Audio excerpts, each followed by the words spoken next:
రాంప్రసాద్ గారు, ఇప్పుడు మ్యూచువల్ ఫండ్స్‌లో టాక్స్ బాగా తగ్గించుకోవాలి అంటే, మ్యూచువల్ ఫండ్స్ ఇన్వెస్ట్‌మెంట్స్ అనేవి భర్త పేరు మీద తీసుకుంటే మంచిదా? భార్య పేరు మీద తీసుకుంటే మంచిదా? ఆబ్వియస్‌గా అందరూ ఇంట్లో మగవాళ్ళ పేరు మీద తీసుకుంటారు. ఏదో జాబ్ చేస్తుంటారు, సాలరీ వస్తుంటది కాబట్టి. ఇన్ కేస్ భార్య హోమ్ మేకర్‌గా ఉండి, అంటే హౌస్ వైఫ్‌గా ఉండి, ఆవిడ పేరు మీద కనుక మ్యూచువల్ ఫండ్స్ ఇన్వెస్ట్‌మెంట్స్ తీసుకుంటే టాక్స్ తగ్గడానికి ఏమన్నా మార్గాలు ఉంటాయి అంటారా? చాలా మందికి వస్తుందండి ఈ డౌట్. హ్మ్. సరే మా వైఫ్ పేరు మీద పెడితే ఏమన్నా తగ్గుతుందా ట్యాక్స్ అంటారు. హ్మ్.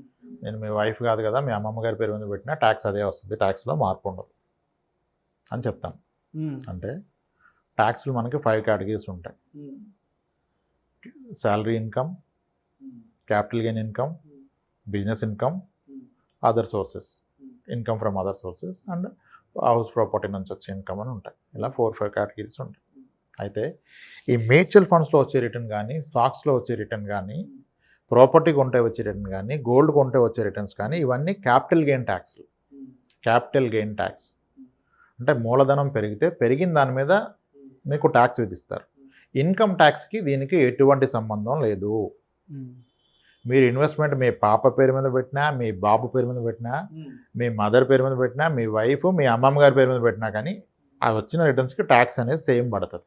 అంతేగాని ఉద్యోగం చేసే వాళ్ళ పేరు మీద పెడితే ట్యాక్స్ ఎక్కువ ఉంటది. లేదంటే ఉద్యోగం చేయని వాళ్ళ పేరు మీద పెడితే ట్యాక్స్ అసలు ఉండకుండా ఉంటది. ఇలాంటిదంటే ఏమి ఉండదు. అదేమి ఉండదు.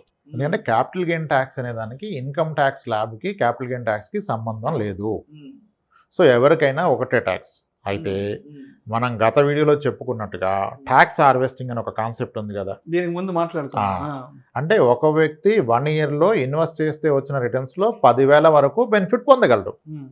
ఇప్పుడు అదే వ్యక్తి వైఫ్ అండ్ హస్బెండ్ ఇద్దరి పేరు మీద ఇన్వెస్ట్ చేస్తే ఆ 10,000 బెనిఫిట్ కాస్త 20,000 బెనిఫిట్ అవుతుంది కదా. అయితే ఇప్పుడు కొంత మేరకే ఎస్ఐపి అంటే చాలా సాంప్రదాయబద్ధంగా 3,000, 5,000, 10,000 పెట్టే వాళ్ళకి ఆ ట్యాక్స్ హార్వెస్టింగ్ గురించి ఆలోచించిన అవసరం లేదు. కాస్త అగ్రెసివ్ ఇన్వెస్టర్ కాస్త ఎక్కువ అమౌంట్ పెడుతున్నారంటే అవకాశం ఉంటే వైఫ్ అండ్ హస్బెండ్ పేరు మీద ఈక్వల్ అమౌంట్స్ ఇన్వెస్ట్ చేయడం బెస్ట్. అప్పుడు ట్యాక్స్ హార్వెస్టింగ్ కాన్సెప్ట్ ద్వారా ఇద్దరు కూడా క్యాపిటల్ గెయిన్ ట్యాక్స్లో లాభం పొందొచ్చు కదా. 10,000, 20,000 వరకు లాభం వస్తుంది. ఎక్కువ మొత్తం పెట్టేవాళ్ళు ఇద్దరి పేరు మీద ఇన్వెస్ట్ చేస్తే క్యాపిటల్ గెయిన్ ట్యాక్స్లో పర్ ఇయర్ అప్ టు 10,000 వరకు ట్యాక్స్ సేవ్ చేసుకోవచ్చు. ఓకే, అంతేకాని లోయర్ ఇన్కమ్ ఉన్న వాళ్ళ పేరు మీద పెడితే వచ్చే ప్రత్యేకమైన ట్యాక్స్ బెనిఫిట్స్ అంటూ ఏమీ లేవు, అట్లీస్ట్ ఇన్ మ్యూచువల్ ఫండ్స్ కానీ, ఈక్విటీ కానీ, ఈటీఎఫ్స్ కానీ. సో మొత్తంగా మ్యూచువల్ ఫండ్ ఇన్వెస్ట్మెంట్స్లో జీరో ట్యాక్స్ అవ్వాలి, జీరో ట్యాక్స్ ఉండాలి అంటే మరి దీనికి ఉద్యోగం చేసేవాళ్ళు, ఉద్యోగం చేయని వాళ్ళు, ఆడ మగ ఇలాంటి వెసులుబాట్లు అయితే ఏం లేవు. అయితే అందుకనే చెప్తాను నేను పిల్లల పేరు మీద ఇన్వెస్ట్ చేయదని చెప్పడానికి గల కారణం అదే. ఎవరి పేరు మీద చేసినా ఒకటే రిటర్ను. అందుకే mutual fund is clear democracy, complete transparent. ఎందుకంటే ఒక వ్యక్తి నెలకు 1,000 రూపాయలు పెట్టాడు, ఒక వ్యక్తి నెలకు 1,00,00,000 రూపాయలు పెట్టాడు. ఒకే స్కీమ్లో పెడితే ఇద్దరికి ఒకటే రిటర్న్ వస్తుంది. 1,000 రూపాయలు పెట్టినందుకు 12% వచ్చి, 1,00,00,000 రూపాయలు పెట్టినందుకు 13% రాదు కదా. ఒక బ్యాంక్ మీరు వెళ్తే 10 crores డిపాజిట్ చేసే అతనికి ఎలా ఉంటుంది ట్రీట్మెంట్? అక్కడ receiving complete different. Cool drink తెప్పిస్తారు, జ్యూస్ తెప్పిస్తారు, కూర్చోబెడతారు. 10,000 డిపాజిట్ చేసే అతనికి పెన్ను తెచ్చుకోలేదా, సరిగా రాయి, కీలో నిలబడు. చూసారా? అంటే actual democracy is only in mutual fund. ఇంకెక్కడ మీకు డెమోక్రసీ లేదు. అందరినీ ఈక్వల్గా చూస్తుంది మ్యూచువల్ ఫండ్. జెండర్ డిఫరెన్స్ లేదు, ఏజ్ డిఫరెన్స్ లేదు, ఇన్కమ్ లేదు, ఏదైనా ఒకటే రేట్, ఏమీ లేదు. కాబట్టి ప్రత్యేకించి వైఫ్ పేరు మీద పెట్టాలని ఏం లేదు, ఎవరి పేరు మీద పెట్టుకో. రాంప్రసాద్ గారు, మరి ఇప్పుడు 1 year లోపల కానీ మనం అమౌంట్ వెనక్కి తీసుకుంటే 1% ఎగ్జిట్ లోడ్ అనేది పడుతుంది. మరి దీని నుంచి తప్పించుకోవడానికి కూడా ఏమైనా ఇతర మార్గాలు ఉన్నాయంటారా? ఫస్ట్ ఆఫ్ ఆల్ దానికి ఎటువంటి మార్గాలు లేవు. 1% ఎగ్జిట్ లోడ్ గురించి ఆలోచన వచ్చిందంటే అతను రైట్ ఇన్వెస్టర్ కాదు. 1% గురించి ఆలోచిస్తున్నాడంటే అతను ఇన్వెస్టరే కాదు. ఫస్ట్ ఆఫ్ ఆల్ 1 year ఇన్వెస్ట్మెంట్కి mutual fund, equity mutual fund correct కాదు. 1 yearకి అసలు కరెక్టే కాదు. మరి అప్పుడు ఎగ్జిట్ లోడ్ అనే ప్రశ్న ఎక్కడి నుంచి వస్తుంది?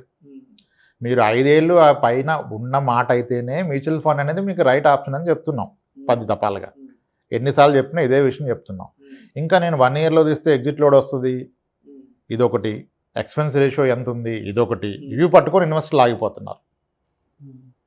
ఇప్పుడు మ్యూచువల్ ఫండ్లో 1 year లోపు తీస్తే 1% ఎగ్జిట్ లోడు, ఇది క్లియర్గా documented, very transparent data, available to everyone. మరి అదే ఒక ఎల్ఐసి అంటే any life insurance policy endowment plan తీసుకుంటే 1 year లోపు ఎగ్జిట్ లోడ్ ఎంత ఉంటుంది? అసలు 1 yearలో ఎగ్జిట్ ఉండదు, 3 years తర్వాత ఎగ్జిట్ ఉంటుంది. 3 years తర్వాత దాన్ని కనుక మీరు ఎగ్జిట్ లోడ్ కింద భావిస్తే 70% exit load in any endowment plan across industry. Insurance ఇండస్ట్రీలో మీరు ఏ ఎండోమెంట్ ప్లాన్ తీసుకున్నా 3 ఏళ్ల తర్వాత కనుక మీకు అత్యవసరం ఉండి 3 ఏళ్ల పాటు లక్ష 3 లక్షలు కట్టి తర్వాత నాకు కావాలని తీసుకుంటే 70% లాస్ అవుతారు. 3 years కట్టాక 30% వస్తుంది. అక్కడ ఎవరు ఎగ్జిట్ లోడ్ గురించి వరీ అవ్వట్లేదు. ఈ మ్యూచువల్ ఫండ్స్ మీద అవేర్నెస్ పెరిగి విపరీతంగా దీని మీద డిస్కస్ చేసి అంటారు కదా, the lot of analysis leads to paralysis అన్నట్టుగా అయిపోయింది. ఇన్వెస్ట్ చెయ్యండి బాబు అంటే ఎగ్జిట్ లోడ్ ఎంత, ఎక్స్పెన్సెస్ రేషియో ఎంత, ఇవి చూస్తున్నారు. మరి 3 years కట్టాక కూడా 70% లాస్ వచ్చే ఎండోమెంట్ ప్లాన్స్కి ఏం అడగరు. అక్కడ ఎవరిని అడిగారా ఎక్స్పెన్సెస్ రేషియో ఎంత అని? ఎగ్జిట్ లోడ్ గురించి ఆలోచించారా? అక్కడేమో మీరు 20 ఏళ్ల పాటు ఉండిపోతారు. 20 ఏళ్ళు ఉంటే మీకు 5% మించికి రాదు, which is less than A inflation. అక్కడ హ్యాపీ, ఇక్కడ రాదు. అందుకే అంటారు పీపీఎఫ్లో ఎందుకు అంత మనీ వస్తుందంటే పీపీఎఫ్లో పెట్టిన వాళ్ళు 15 ఏళ్ళు ఆగుతారు. మ్యూచువల్ ఫండ్స్లో ఎందుకు డబ్బులు రావంటే ఇక్కడ 15 నెలలు కూడా ఆగరు. రిటర్న్ లాస్ వచ్చింది తగ్గిందని తీసేస్తారు. మీరు ఎండోమెంట్ ప్లాన్ కడితేనే 25 ఏళ్ళు ఆగుతారా వచ్చే 5%కి? ఇక్కడేమో 20 నెలలు కూడా ఆగలేరు. అసలు ఎగ్జిట్లో ఉన్న ప్రస్తావన వస్తే ఆ ఇన్వెస్టర్ రైట్ కాదు. కాన్వర్ట్ సినారియో, ఎమర్జెన్సీ వచ్చింది తీసుకోవాలి. అప్పుడు ఇంకా 1 year 1 month 1 day కాదు. అప్పుడు 1% ఎలా డిఫరెన్స్ మేక్ చేస్తుంది? ₹1,00,000 పెట్టిన వ్యక్తికి మార్కెట్ బాగోలేదు, 5% పడిపోయింది, 95,000 అయ్యింది. అయినా నీ అవసరం కాదుకుంటుంది కదా. 95,000 తీస్తే ₹950 ఎగ్జిట్ లోడ్ పడుతుంది, 1%. That's okay. ఎగ్జిట్ లోడ్ గురించి వరీ ఇన్వెస్ట్ చేయట్లేదు అంటే ఇంకా ఎవరు హెల్ప్ చేయలేదు. అసలు ఎగ్జిట్ లోడ్ అనే టాపిక్ డిస్కషన్ రాకూడదు. ఎందుకంటే 1 year లోపు తీసే అతనికి మ్యూచువల్ ఫండ్ కరెక్ట్ కానప్పుడు 1 year లోపు కండిషన్స్ గురించి ఎందుకు మారుతున్నారు మీరు? సో ఎగ్జిట్ లోడ్ని 80% అవాయిడ్ చేయలేము. ఎగ్జిట్ లోడ్ ప్రస్తావన వచ్చింది అంటే ఆయన డిసిప్లిన్ ఇన్వెస్టర్ కాదు, ఇంకంతే. ఇంకా మనం హెల్ప్ చేయలేమండి. Yes sir. ఇంకొక టాపిక్ గురించి కూడా ఆడియన్స్ ఫ్రీక్వెంట్గా అడుగుతూ ఉంటారు మన వీడియోస్ కింద కామెంట్స్ రూపంలో. ఈ ఎమర్జెన్సీ ఫండ్ అని మ్యూచువల్ ఫండ్స్ ద్వారా ఏ విధంగా ఏర్పాటు చేసుకోవచ్చు అంటూ కూడా చాలామంది అడుగుతున్నారు. మరి ఎమర్జెన్సీ ఫండ్ని ఏ విధంగా ఏర్పాటు చేసుకోవచ్చు అంటారు మ్యూచువల్ ఫండ్ ఇన్వెస్ట్మెంట్స్ ద్వారా? Sir, emergency fund, contingency fund, అత్యవసర నిధి, 6 నెలల ఖర్చులు సరిపడా మీ దగ్గర ఉండాలి. ఒక బుక్ కాన్సెప్ట్ ఇది. ఓకే.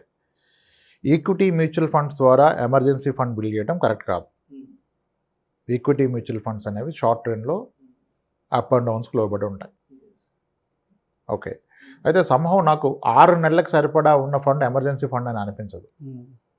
నేను పర్సనల్గా అయితే ఒక 6 ఏళ్ల ఖర్చులకు సరిపడా ఉంటేనే దాన్ని ఎమర్జెన్సీ ఫండ్ కింద ట్రీట్ చేయాలి, 6 నెలలు 7 నెలలకు కాదు. ఓకే. నార్మల్గా నా దగ్గర ఉన్న ఇన్వెస్టర్స్, నేను డైరెక్ట్గా హ్యాండిల్ చేస్తున్న ఇన్వెస్టర్స్లో చూస్తే ఇప్పుడు డీసెంట్ ఎస్ఐపీలే యాక్సెప్ట్ చేస్తాం. డీసెంట్ ఇన్ ద సెన్స్ ఒక గోల్ బేస్డ్. ఇప్పుడు ఒక 35 సంవత్సరాలు ఉన్న వ్యక్తి 50 ఏళ్ళకి రిటైర్మెంట్ అనుకుంటే ఇప్పుడు కనుక నెలకు ఒక 30,000 ఖర్చు ఉంటే డెఫినెట్గా ఆయన నెలకి 30,000 ఎస్ఐపీ చేసిన పక్షంలోనే ప్రాపర్ రిటైర్మెంట్ అచీవ్ అవుతారు. అలానే పిల్లల హైయర్ ఎడ్యుకేషన్కి ఈచ్ ఒక 20,000 15,000.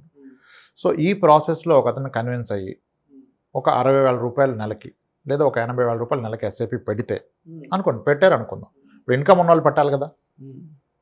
సో ఇప్పుడు ఇక్కడ ఎక్కడ middle class, higher middle class, upper class అనే డిస్టింగ్విష్ ఉండదండి. మీరు ఎంత పర్సంటేజ్ పెట్టాలనేది మీరు తీసుకోవాలి. సరే 80,000 ఎగ్జాంపుల్ చెప్పొద్దు, 10,000 ఎగ్జాంపుల్ చెప్పండి అంటే ఇప్పుడు ₹1,00,000 ఉన్న వ్యక్తిని 30,000 ఎస్ఐపీ అడిగామంటే 20,000 శాలరీ ఉన్న వ్యక్తి 6,000 పెట్టాల్సిందే. ఓకే. సో ఆ కాన్సెప్ట్ ప్రకారం ఇప్పుడు ఒక వ్యక్తి 60,000 ఎస్ఐపీ పెడుతున్నారు అనుకుందాం. 60,000 ఎస్ఐపీ పెడితే ఎక్కడ గ్యారంటీ లేదు, మార్కెట్ అప్ అండ్ డౌన్ ఉంటుంది.